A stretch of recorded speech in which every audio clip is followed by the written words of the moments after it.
வீட்டினிலும் ஓடி விளையாடும் பிள்ளை மருவூராளே. பக்தர்களை காத்து எங்கும் பக்தி நலம் பெருக்கிடவே பங்காரு வடிவில் வந்தாள் மருவூராளே. வேண்டி வரும் பக்தருக்கு வேப்பிலையை கையில் ஏந்தி வேண்டும் வரம் தந்திடுவாள் மருவூராளே. வேண்டும் வரம் தந்திடுவாள் மருவூராளே. மஞ்சள் பூசி திலகமிட்டு மலராலே மாலையிட்டு மங்களமாய் வீற்றிருப்பாள் மருவூராளே.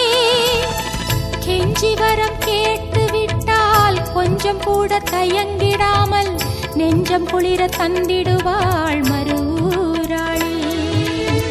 கெஞ்சி வரம் கேட்டு விட்டால் கொஞ்சம் கூட தயங்கிடாமல் நெஞ்சம் குளிர தந்திடுவாள் மருவூராளே. ஊழ்வினையும் தீர்த்து வைப்பாள், உற்ற நோயும் தீர்த்து வைப்பாள், உடல் வலமும் வந்திடுவாள் மருவூராளே. சுயம்பாக வந்தவளே, சுடராக தெரிபவளே, ஜோதி மகாராணி இவள் மருவூராளே. ஜோதி மகாராணி இவள் மருவூராளே.